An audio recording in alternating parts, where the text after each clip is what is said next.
자, 민경우 대표님 나오셨습니다. 어서 오십시오. 안녕하세요. 예. 그 사이 좀 건강하게 지내셨나요? 겨울 오면 좀 추위 타시나요? 이제 저는 추위를 많이 탑니다. 아, 추위 많이 타요? 예, 예. 예. 근력 운동을 많이 하셔야겠는데. 네, 근력 운동 열심히 하고 있습니다. 예. 오늘 크게 두 가지 문제 다뤄보겠습니다. 의료 갈등 문제, 현재 진행되는 상황, 어디까지 왔는지, 4월 달에 시작된 의료 갈등 본격화가 현재 10월 6개월이 넘어가고 있는데 아직 이제 이 문제가 매듭 짓지 못하고 오히려 갈등 양상은 상당히 현재 진행되고 있습니다. 그 과정에 여러 가지 전공의들이 해외로 나가고 있다 여러 소식들이 지금 들리는데 이게 왜 매듭이 안 지어지는지 그 상황 하나하고 간첩단들 재판이 진행되고 있죠. 이미 이제 재판이 상당히 진행된 것도 있고요. 그런데 그 과정에서 벌어진 일들, 이 술책들 이런 걸 이 상황들 어떻게 대응해야 하는지 이 부분도 한번 살펴보겠습니다. 자, 먼저 의료 갈등 문제 한번 살펴보겠습니다. 자료 한번 띄워주시겠습니까? 아니요. 자료 없이 하시겠습니까? 예. 그러면 의료 갈등 관련해서 기본적으로 좀 현황 분석을 좀 해주시죠. 예. 너무 오랜만이라서 전체적인 개요를 얘기하는 게 좀 필요할 것 같은데 예. 그 9월 중순에 추석 연휴 때 그러니까 응급실 위기를 비롯해서 의료 문제가 화두가 됐었는데 그 한 달여의 시간이 흘렀죠.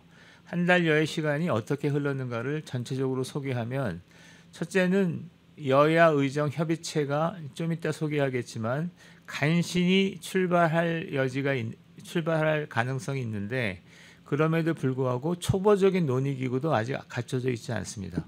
여전히 의대 진영과 정부가 팽팽하게 맞서고 있습니다. 두 번째는 의대생 전공의, 여기가 핵심이니까 의대생 전공의들이 여전히 의대생들은 휴학, 그다음에 전공의들은 복귀하지 않고 있기 때문에 계속 그 문제가 있고요. 세 번째는 요거는 조금 더 조사를 해봐야 되겠지만 나름 그 의료 현장이 적응해가는 측면이 있습니다. 예를 들어서 추석 연휴 때 굉장히 우리가 좀 호들갑 떨었잖아요. 좀 난리가 날 것처럼 얘기했는데 생각보다 난리는 좀 덜 났잖아요. 그리고 한 달여가 지났는데도 괜찮아진 거는 의료 현장 또는 의료를 이용하는 소비자들이 변화된 상황에 적응하는 측면이 있습니다. 예를 들어서 응급실을 가더라도 옛날에는 상급병원, 대학병원에 가다가 제2차 병원에 간다거나 그다음에 상급병원에 가더라도 2차 병원에 간다거나 이런 것들을 통해서 변화된 조건에 적응해가는 측면이 있기 때문에 생각보다 의료 현장의 어떤 문제점들이 덜 나타나고 있다 이렇게 볼 수가 있고요. 네 번째는 정치 현안이 워낙 빠르게 부상하고 있기 때문에 정치 현안에 좀 뒷전으로 밀려난 측면이 있죠. 그래서 아마도 정치 현안이 어떻게 풀리느냐에 따라서 의대 문제가 어떻게 풀릴 것인가가 약간 종속 변수로 나타나지 않을까 이렇게 생각합니다. 자, 그래서 추석 연휴 이후에 한 달여 상황을 좀 정리를 해봤습니다. 그러면 현재 지금 두 개의 의료 기관에서 지금 여야 의정 협의체에 참여하겠다 일단 이렇게 입장을 밝혔잖아요. 예. 그러면 의료계 내에서 일부에서는 주요 큰 기관이라고 할 수 있는 의협도 그렇고 전공의에서는 좀 부정적인 반응을 보이고 있는데 이게 어쨌든 아직은 전체적으로 이렇게 의료계 내에서 의료 갈등 문제 해결하는데 주요하게 나서고 있지는 않지만 이 두 개의 기관이 참여함을 해서 그것이 의료계에서 촉발제가 될 가능성이 있다고 보십니까? 아니면 아예 그거 불가능한 일이라고 보십니까? 저는 촉발제가 된다고 볼 수도 있고 아니면 그냥 한번 해프닝으로 끝날 수도 있다고 보는데 상대적으로 후자의 가능성이 커 보입니다. 그러니까 그 대한의학회 여야의정협의체에 참가하려고 하는 대한의학회조차도 두 가지 전제 조건을 걸었는데 25년 정원 문제를 논의해달라, 휴학계를 자유롭게 처리해달라 이 조건을 걸었는데 이 조건은 정부가 받기 어렵거든요. 그러니까 그 전제 조건을 걷고 여야 의정 협의체에 참여하려고 하는 점이 하나 있고 두 번째는 여전히 대한의학회는 이번 의료 문제에서 사이드에 해당되잖아요. 의대생이나 전공이나 의협이 나서야 되는데 그런 중심 단체들이 나서고 있지 않기 때문에 아마도 여야 의정 협의체가 구성이 되고 진행이 되더라도 의미 있는 대화가 벌어지기는 어렵지 않을까 이렇게 생각합니다. 예. 근데 2025년도 의대 증원 문제와 관련해서는 지금 당장 이제 오늘 지금이 10월 24일이니까 뭐 내년도 의대생들 입학 문제는 사실은 이제 시험 제도라든가 이런 걸 연구해 볼 때 다 임박을 했잖아요. 예. 그래서 2026년도 의대 증원 문제를 다시 이야기하는 것은 뭐 아직은 시간적 여력이 있습니다만 2025년도 의대 증원 문제 자체는 이미 뒤바꿀 수가 없는 상황인데 그렇다 한다면 의료계 내에서도 현실적으로 그것이 정당하지 않다고 의료계에서 본다 하더라도 현실의 상황을 볼 때 어차피 25년 의대 정원 문제는 이제 떠났다. 이런 게 한두 달 내에 실제로 이제 시험이 임박해 오면 그 부분은 여지가 좀 생길 가능성은 충분히 있지 않습니까? 그게 상식적으로는 25년 정원을 건드리는 것은 네. 이해가 안 되는 측면이 있죠. 예. 그럼에도 불구하고 25년 정원을 의료계 쪽에서 꾸준히 집요하게 문제 제기를 하고 있습니다. 그게 어떤 특별한 안이 있는 건지는 저는 잘 모르겠는데 현실적으로 뭐 이를테면 수시 접수가 진행되고 심지어 시험이 끝난 상황에서도 25년 증원 문제는 거론할 걸로 보입니다. 아 시험이 끝나고도요? 예, 저는 그렇게 봅니다. 그렇다면 이제 그러니까 의료계 주로 이제 의협이라든가 전공의에서는 양보할 수 없는 이미 선언 2025년 의대 증원 자체는 양보할 수 있는 선언이다 하는 것도 시간이 흘러도 그 계속 갈 거라 이거죠? 예. 네. 의협 대변인인 최한나 씨가 했던 얘기 중에는 네. 그러니까 25년 증원하지 않는 대안으로 26년 감원 같은 얘기를 하고 있거든요. 네. 그러니까 25년 증원 문제가 그 의료계 쪽에서는 하나의 성역 같은 것 같아요. 그래서 그거를 쉽게 양보하지 않을 거다 이렇게 생각합니다. 지금 그러면 우리 정부는 지금 2026년도 의대 증원 문제와 관련해서는 의료계하고 원점에서 논의를 하겠다는 겁니까? 아니면 기본 계획은 같되 의료계의 입장을 충분히 참고하겠다 이 수준입니까? 이건 차이가 많이 있잖아요. 두 가지는 지금 완강하게 버티고 있는데 25년 증원 문제는 더 이상 제로나지 말아라. 이게 정부의 입장이고요. 26년 증원 문제는 제로 베이스에서 논의하겠다. 이런 입장이고 휴학 문제도 자유로운 휴학을 해달라는 게 의료계의 입장인데 동맹 휴학과 같은 휴학은 받아들일 수 없다라는 게 정부의 입장이죠. 그래서 지금은 외견상 좀 평온해 보이지만 그 양측의 입장 차이는 아주 팽팽한 것으로 보입니다. 지금 앞서 얘기한 의료 문제만 주로 이제 편안하게 이야기할 수 없고 지금 11월이라 12월 이런 때 지금 아까 정권의 안위라고 이야기를 해주셨는데 그런 상황과 이게 맞물려가는 상황인가요? 의료 갈등 문제가?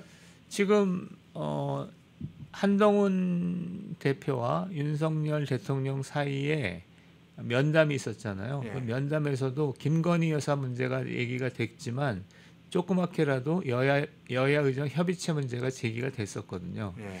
그리고 국민 여론을 보더라도 처음에는 국민 여론에서 대통령의 부정 지지의 핵심 원인이 의대 증원 문제였다가 최근에는 김건희 특검 문제로 바뀌었거든요. 그러니까 때문에 김건희 특검 문제가 부상을 하면서 의대 문제는 표면 아래로 가라앉은 것처럼 보이지만 만약에 11월 중순에 정치적인 문제가 급박하게 해결이 되면 그래서 대통령의 어떤 권력 기반이 흔들리거나 변화가 있으면 그거에 맞게 의료 문제가 해결될 가능성이 있을 거다 이렇게 생각합니다. 그러니까 지금은 워낙 양자가 완강하게 버티고 있기 때문에 설사 여야 의정 협의체가 가동이 되더라도 해결의 가능성은 없어 보입니다. 그렇군요. 자, 근본적인 문제에서 의료계와 정부가 입장을 팽팽하게 수정하고 있지 않으니까 계속 그 궤도로 그냥 달리는 것 같아요. 예. 지금 이제 타협점이 어디에서 나올지 양 서로 간에 의료계와 정부에서 협의를 해서 어쨌든 양쪽의 의견을 상당히 들으면서 의료계의 의사도 정부가 의료 정책에서 반영을 해야 될 부분이 아주 중대한 몇 가지 사항은 확실히 있다고는 보이는데 만나는 것 자체가 이게 형성이 안 되니까 제안 자체, 협상 자체, 협의 자체가 안 되는 그런 국면. 참 정치력이라는 게 이런 게 사실 이런 사안이나 이런 상황 때 필요한 게 정치력인데요. 그 정치력이 여야만이 아니고 이 의료 문제에서도 정치력이 발휘가 안 되네요. 정치력이라는 측면에서 본다면 대통령이나 의료계 모두 다 거의 0점에 가까운 것 같습니다. 대통령도 의대 정원 문제를 올 초에 제기한 이후로 한치도 양보하지 않고 계속하고 있고 의대 문제도 의료계도 이해하기 어려울 정도로 대국민 설득이나 그다음에 유연한 정치적 안을 제기한다거나 이런 노력들을 하지 않고 있기 때문에 지금 굉장히 팽팽한 기싸움만 계속되는, 그러니까 서로 이제 핑퐁 게임처럼 안을 주고 받아야 되잖아요. 받아서 협상이 돼야 되는데 그런 협상이 전혀 없는 상태이기 때문에 정치력이라는 측면에서는 정말 너무나 아쉽습니다. 네. 의료 활동 문제 해소가 안 돼 장기간 되면서 우리 이제 의료 개혁 방향, 의료 개혁에 대한 주체 이런 문제들까지도 여러 가지 복합적으로 사실 의료 개혁의 주체는 의사들이 주체가 될 수밖에 없고 의사들이 주체가 되도록 상황을 만들어야죠. 의료 현장을 가장 잘 알고 의료 시스템을 어떻게 해야 의료가 조금 더 현재 양적인 것뿐만 아니라 질적으로 더 나은 수준을 올라갈지 그 문제는 실제 그것을 이끌어가는 주체는 사실은 의료개혁은 의사가 돼야 되는 것은 맞죠. 예, 그렇죠. 예. 그래서 정부가 이제 안을 제출한다 하더라도 충분히 의료계 또 뭐 여러 이해관계 집단들이 있으니까 그 문제도 함께 반영을 해서 끌고 가는 게 어느 사안이나 사실은 정부의 과도한 개입이나 정부가 과도하게 이끌면 탈이 나는 경우들이 많이 있기 때문에 이 국가가 강제로 끌고 나가는 양상 그로부터 오는 파열, 후과 이런 건 적질 않죠. 그런 점도 유념해서 의료갈등 문제를 봐야 될 것 같다는 생각이 듭니다. 자, 두 번째 이슈로 넘어가 보겠습니다. 간첩단 사건 관련된 문제인데요.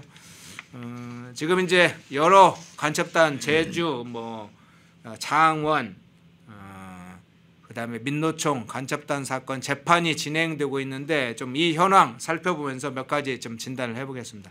현재 어떻게 재판이 진행되고 있나요? 먼저 충북 자통전이의 경우에는 자통전이가 아니죠. 충북 자주통일동지에는 1심에서 각각 12년 선고를 받았다가 어제 선고를 받았는데 주범이라고 할 수 있는 박의경 씨가 범죄단체 혐의가 벗어지면서 12년에서 파격적으로 2년으로 감축이 됐습니다. 그다음에 민주노총의 석건호 씨가 조만간 이제 1심 선고를 앞두고 있고 나머지는 아직 재판 진행 중인데 재판이 한없이 늘어지고 있습니다. 오늘 주제가 이제 재판이 늘어지는 건데 뭐 재판 기피 신청이니 뭐 국민 참여 재판이니 뭐 이렇게 그냥 온갖 다종다양한 모든 제도를 동원해서 재판을 시간을 질질 끌고 있는데요. 어느 정도로 시간을 끌었냐면 창원 자통의 경우 23년 3월에 구속됐는데 1년 7개월이 지난 지금까지도 두 차례 정식 재판은 두 차례만 진행됐고요. 그다음에 히읗 기억이 한기래라고 하는 1년 6개월 동안 정식 재판은 5차례 진행됐고 그다음에 충북 자주통일동지에도 2년 5개월 만에 1심 선고가 내려졌죠. 그러니까 보통은 1심 선고가 6개월 만에 진행되기 때문에 이런 거는 보통의 감각으로는 있을 수 없는 일이죠. 그래서 현재 세 가지로 요약할 수 있겠습니다. 하나는 충북 자주통일동지회와 민주노총은 1심 선고가 진행됐거나 앞두고 있다. 충북 자주통일동지회는 2심까지도 일부가 2심까지 진행됐다. 두 번째 특징은 온갖 그 재판 지연 제도를 동원해서 예를 들어서 국민 참여 재판 같은 걸 동원해서 재판을 턱없이 지연시키고 있다. 이렇게 볼 수 있겠습니다. 그렇군요. 재판이 장기화되고 있는 양상이죠. 벌써 뭐 2년 뭐 이렇게 이미 수사 단계에서부터 구속 기소된 상황까지 가면 벌써 이제 2년이 되는 경우가 많은데 재판을 시작하고도 한 1년 6개월 뭐 이렇게 지나가고 있으니까요. 아까 말씀 충북 동지의 경우는 2년 5개월 만에 1심 선고를 한 상황이니까요. 근데 재판 지연 과정에서 뭐 그 간첩단 조직의 지하 조직원들이 참여 재판, 뭐 유언 법률 심판, 뭐 재판부 기피 신청 이런 걸 계속 쓰면서 지금 재판을 지연하고 있는 거잖아요. 그런데 이런 이제 간첩단 사건이 발생할 때 이게 이제 법원의 대응 문제에도 계속 나서게 되는데 재판부가 이걸 재판의 지연 문제를 그냥 방치하는 것인지 아니면 우리 법에 있는 그 사항들에 관련해서 민변의 조력을 받는 간첩단 또는 민변이 그 법의 범위 내에서 그 한계, 여러 가지 틈 이런 걸 활용해서 재판 지연을 효과적으로 하고 있는 건지 또는 이제 제3의 문제인지 그 부분은 어떻게 보세요? 제가 볼 때는 조금 더 심각해 보이는데 그런 제도가 있더라도 그거를 무력화시키는 제도가 있거든요. 이를테면 국민 참여 재판을 뭐 신청을 하더라도 재판부가 판단할 때 기각시킬 수 있습니다. 저도 재판을 여러 차례 받아봤지만 뭐 어떤 제도를 요청한다고 해서 그걸 다 받아들이지 않거든요. 재판부가 그거를 충분히 기각시켰거나 그 처리했다면 이렇게까지 문제가 늘어질 거라고는 생각하지 않습니다. 오히려 두 가지가 결합된 걸로 보입니다. 하나는 민변이나 그 해당 당사자들이 제도를 악용한 측면이 하나 있고 그 제도를 악용한 것을 법원이 묵인한 측면이 있는 것 같습니다. 우리가 이제 법원에 대한 비판은 조금 자제하는 경향이 있는데 이번의 경우에는 법원이 좀 응당한 책임을 져야 될 도덕적 책임을 져야 될 것 같습니다. 법원에 사실은 현재 재판부가 쓸 수 있는 그런 재량과 권한 내에서도 그 부분을 적절히 사실은 수용하지 않았다는 측면이 더 크다. 어차피 이제 간첩단은 민변의 조력에 의해서 그렇게 빠져나가는 거 예상되는 수순이었기도 했는데 좀 재판부가 좀 더 확고하게 재판을 좀 신속하게 진행하고 그 원칙에 딱딱딱 대응을 하지 못한 측면이 더 크다고 봐야 된다. 이렇게 보시는 거죠? 예, 명백하게 재판 지연 의도가 명백하고 그다음에 재판 지연을 해봐야 어떤 재판에 영향을 안 미치는 뭐 그런 조건에서 법원이 그거를 받아줘야 될 이유가 별로 없다고 저는 생각해요.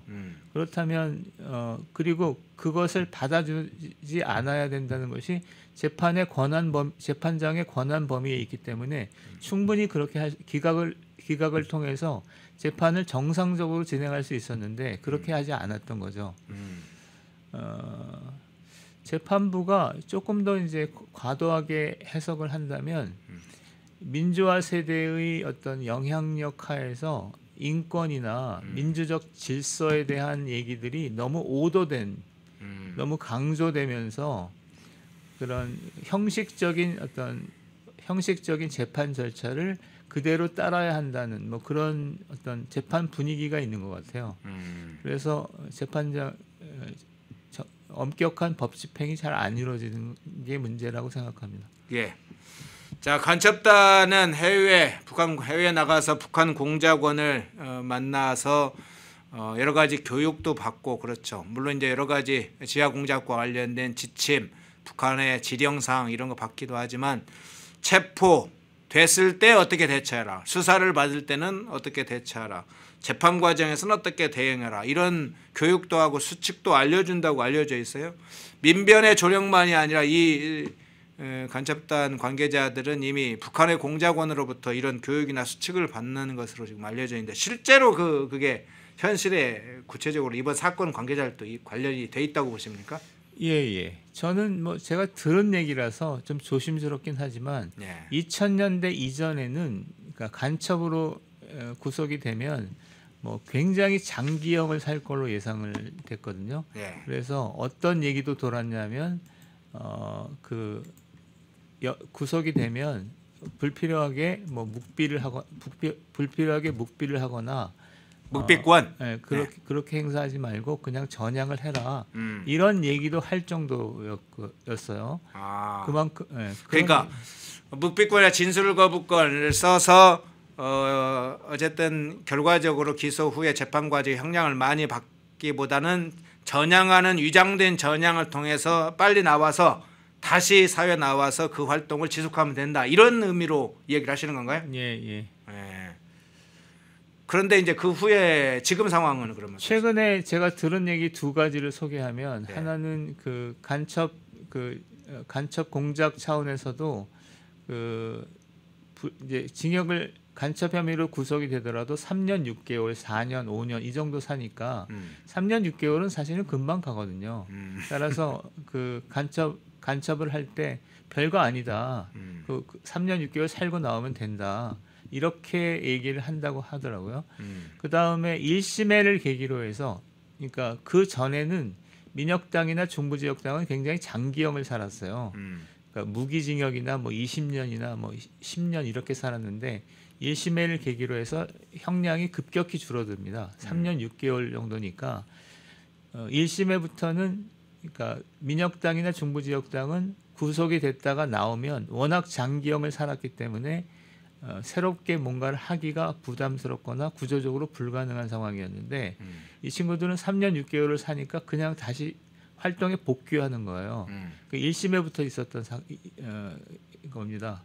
그러니까 최근에는 그까진 뭐 3년 6개월은 살고 말아야지. 그러니까 그리고 고문이나 이런 것도 거의 사라졌기 때문에 간첩에 대한 어떤 문턱이 많이 사라진 상태죠. 그렇군요. 자, 국내의 간첩 활동에 대한 감시 활동, 통상적으로 뭐 이 간첩 이야기하면 국정원이 먼저 떠오르고 국정원 얘기를 합니다. 국정원뿐만 아니라 이제 공안기관의 여러 가지 능력, 의지, 뭐 이에 따라서 영향을 크게 받겠는데요.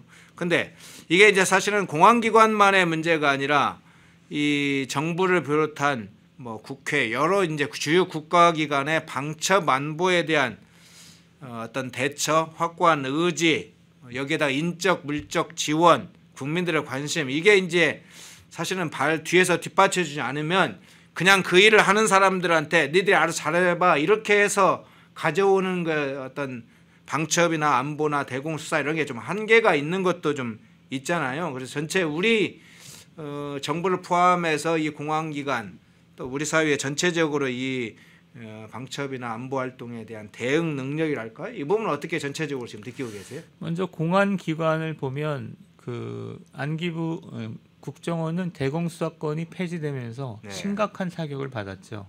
그다음에 경찰은 대공수사권을 이양받았지만 경찰이 그동안 했던 거를 고려하면 대공수사를 제대로 하고 있다고 보기 어렵고요.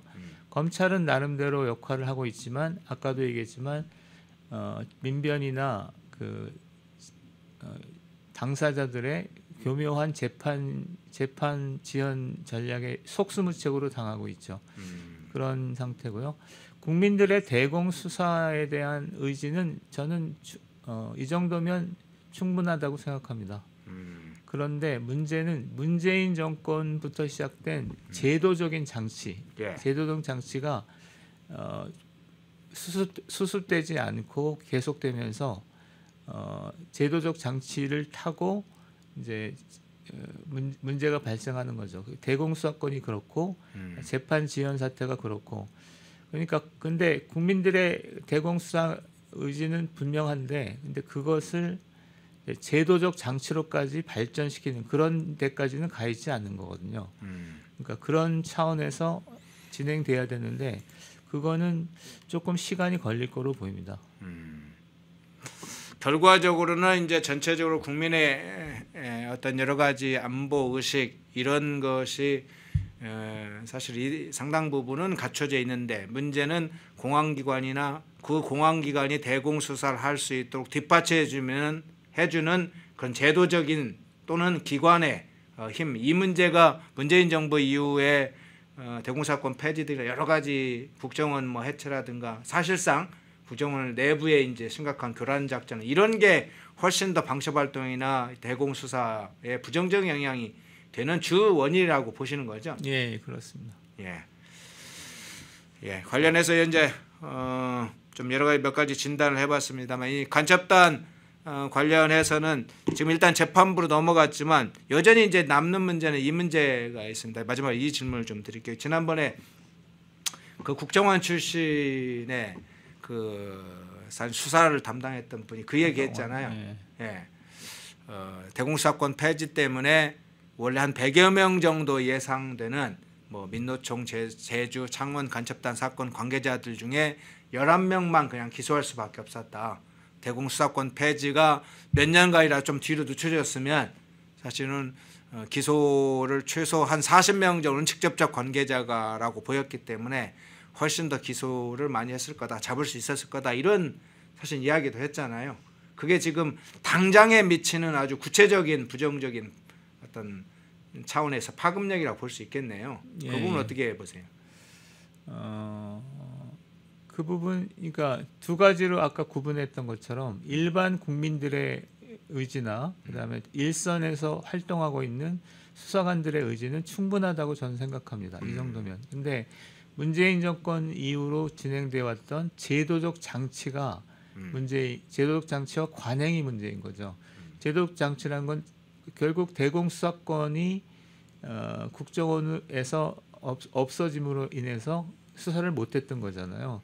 그 다음에 관행, 그러니까 민주화 어떤 재판 과정에서 민주적 제질서를 지켜야 한다는 어떤 강박관념, 관념이 재판 지연 사태로 나타나는 거기 때문에 제가 볼 때는 지금 하여튼 제도적 목적 의식적으로 제도적 장치를 바로잡는 노력들이 가장 중요해 보입니다. 예. 그 제도적 정비를 항상 중심에 놓고 생각을 하는 부분을 좀 강조를 하셨는데요. 예, 민경우 대표님이었습니다. 고맙습니다. 고맙습니다. 인터넷 검색창에 펜앤마켓을 검색해 주세요. 펜앤마켓은 펜앤드마이크 구독자분들을 위한 종합 쇼핑몰로 좋은 상품으로 온라인 최저가를 목표로 하는 마켓입니다. 많은 관심과 사랑 부탁드립니다.